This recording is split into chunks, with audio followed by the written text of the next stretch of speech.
كل المباني اللي انت شايفها دي عباره عن شركات كبيره جدا واوتيلات وحدات سكنيه، بس مش اي وحدات سكنيه. انت ممكن لو لقيت شقه هنا في اي مبنى من دول، دي بتبقى شقه معديه كتير، بتبقى داخله في ملايين. في ناس هنا بيشتروا، انا اعرف واحد اشترى شقه في لندن، شقه هي اوضه، يعني هي الشقه اوضه في عماره، الاوضه دي ب2.5 مليون جنيه استرليني. بس دي شقه يعني، انت في لندن بتبص على كل حاجه، فاوضه في لندن ب2.5 مليون جنيه استرليني، انت ده هبل. دي اسعار لندن، فمفيش حد بيعيش هنا في لندن. انا شخصيا ما عايش في لندن، لا خالص. انا بحب الريف الاوروبي. اديني بقى ريف، مش الريف يعني جاموستين وبقره وكده، لا. ارض كبيره، مساحات خضراء، اماكن تحس الدنيا مفتوحه كده. لكن انا اصلا من القاهره، فالدنيا تقيله في القاهره عندنا، وانا زهقان منها اصلا، فعشان كده مشيت. فمش همشي اقعد بقى في لندن، يعني من القاهره لندن يا قلبي لا تحزن يعني، لا. فانا حابب الريف الاوروبي، عشان كده انا اخترت اني اعيش هناك. النهارده انا في لندن، تحس كده ان انا داخل على شارع المنشيه زي عندنا في مصر. هو ده بالظبط اللي انت هتشوفه هنا. دي الاماكن بقى ايه الشعبيه، والمحلات اللي في الشارع، عتبه عتبه عتبه، واهو نايس.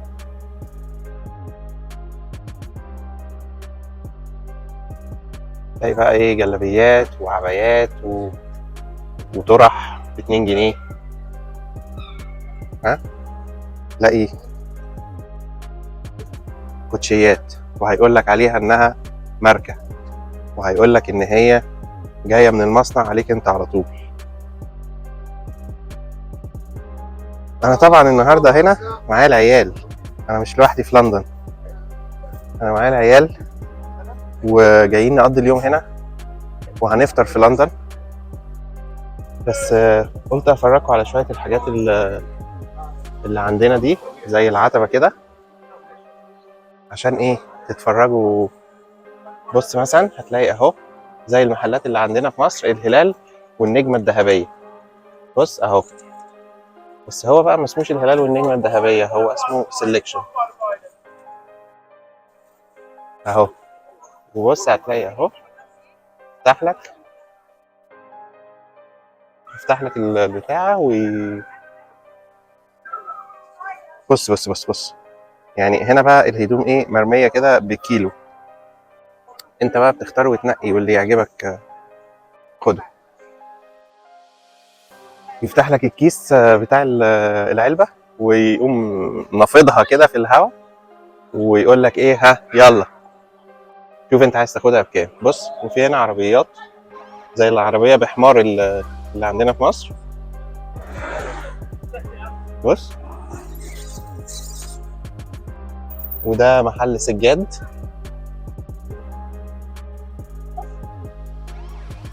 وحاجات بقى كتير كده اهو، العبايات والطرح والحاجات الجميله دي. هنا بقى كمان من الحاجات اللي لسه يعني ظاهره بقى لها فتره كويسه، سنه او سنه وشويه. المحل ده هنا في اخر شارع الإدجوير رود في لندن، محل اسمه فرح، وده محل مصري اصيل، يعني حرفيا انت كل الحاجات اللي فيه الحاجات المصريه، اكنك بتتسوق في مصر. بس طبعا محل زي كده بعيد عني، وبعيد عن ناس كتير ساكنين هنا. صعب جدا انك تقدر تشتري حاجتك كلها من المحل دوت زي ما بتعمل كده يعني يوميا ولا حتى اسبوعيا. بس فتعالوا نخش جوه ونبص بص. السلام عليكم.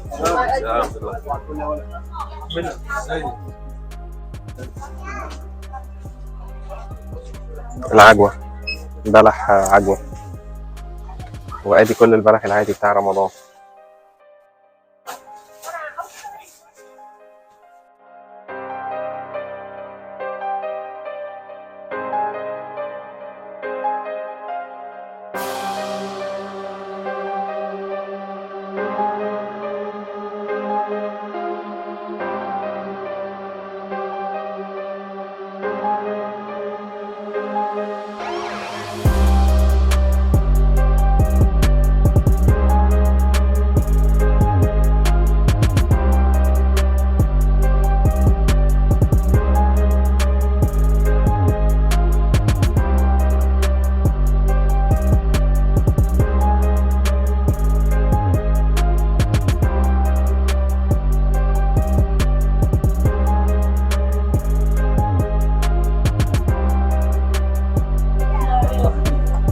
فقررنا ان احنا نشتري سجق علشان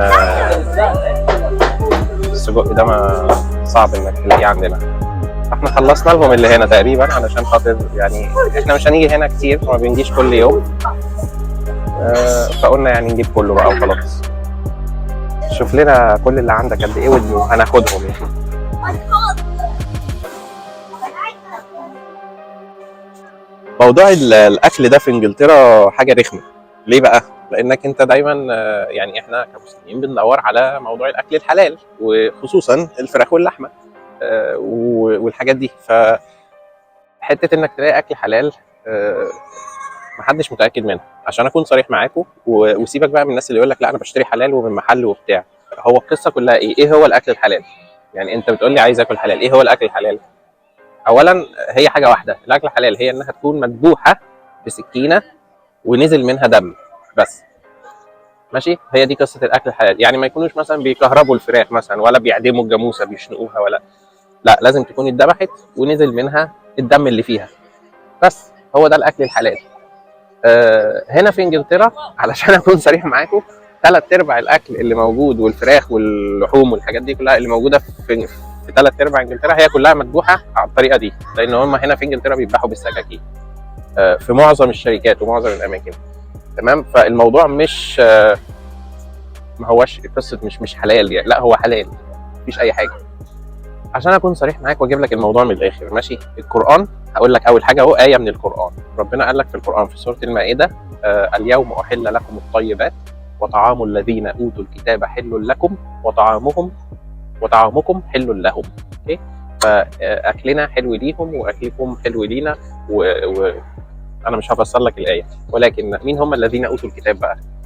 اليوم احل لكم الطيبات وطعام الذين اوتوا الكتاب. مين بقى اللي هم الذين اوتوا الكتاب؟ اللي هم الناس اللي ربنا نزل عليهم التوراه والانجيل واي كتب سماويه نزلت من عند ربنا. الناس دول اكلهم حلال لينا واكلنا حلال ليهم. فدي اول حاجه، دي ايه القران عشان نبقى ايه خلصنا الموضوع ده. الحاجه الثانيه من ناحيه السنه ومن ناحيه الرسول نفسه. انا كنت قريت ان كان في واحده ست يهوديه كانت ذبحت شاه، اللي هي ممكن تقول يعني خروف او معزه، وهدتها للرسول. فالرسول اخذها واكل منها وعادي خالص، حتى ما سالش ذبحتيها ازاي ولا حلال ولا حرام. اوكي، فدي برضو النقطه الثانيه. تعالى بقى احنا هنا بالنسبه لان احنا يعني دار الافتاء نفسها بتقول لك من الاخر كده بلاش تدور على حاجه وتنخور في مواضيع مش هتنتهي باي حاجه مهمه او مش مهمه ليك. يعني انت هتتعب نفسك وهتنتهي على الفاضي. طيب ده الكلمتين اللي هم محدش فهمهم من دار الافتاء، فاهم؟ او من المنظمات الاسلاميه في الدول الاوروبيه والكلام ده، محدش فاهم ايه معنى الكلمتين دول. انا بقى اشتغلت في المواضيع دي وعايز اقول لك معنى الكلمتين دول ايه.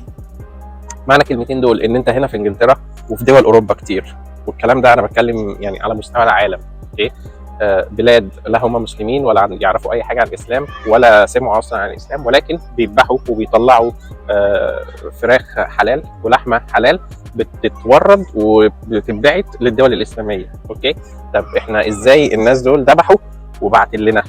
ماشي، فهنا النقطه. انا نفسي كنت اعرف ناس شغالين في مصنع ذبح دواجن وذبح اغنام.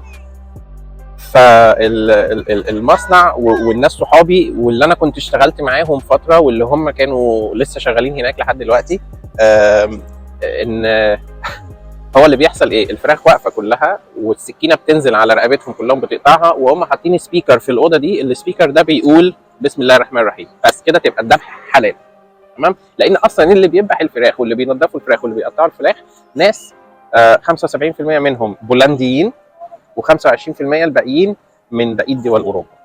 هنا برضو في انجلترا هتلاقي كل سوبر ماركت ممكن تخشه تقريبا، يعني كل السوبر ماركات هتلاقي مكتوب في ركن كده او في ايل موجود كل بيقول لك ده الاكل الحلال، وكل حاجه هتشتريها هتلاقي عليها البادج اللي مكتوب عليه كلمه حلال حلال حلال. انا شايف ان هو ولا حلال ولا حاجه. هو الموضوع كله ان العلبه دي لزقوا عليها الاستيكر بتاع حلال، والعلبه الثانيه ما تلزقش عليها الاستيكر بتاع حلال، بس هو ده كل الموضوع. هي تجاره وفلوس، والحلال ممكن يزودوا لك فيه جنيه زياده، واللي مش حلال ممكن يزودوا لك يعملوا لك. يعني بص، هي تجاره مش اكتر، بيعملوا فلوس عشان خاطر يقولوا لك ده حلال، وانت طبعا عشان بتدور على الحلال ادفع بقى. في ناس عايشين في قرى صغيره وما عندهمش الفرصه ان هم يروحوا محلات زي اللي احنا رحناها النهارده ووريتها لكم. دي محلات مصريه 100%، والناس اللي شغالين فيها مصريين 100%، واللحمه اللي بيجيبوها بيستوردوها من مصر 100%، ومذبوحه بالطريقه الشرعيه والاسلاميه وكل حاجه 100%. فالموضوع مختلف شويه، بس مش كل الناس عايشين جنب المحل ده. في ناس، انا واحد من الناس اللي بيني وبين المحل ده ساعتين بالعربيه، وتكلفه بنزين ومواصلات ووقت، فاكيد مش هاجي اجيب من هنا يعني. ولكن انت قبل ما تاكل قول بسم الله الرحمن الرحيم، هو ده اساس الموضوع كله بس.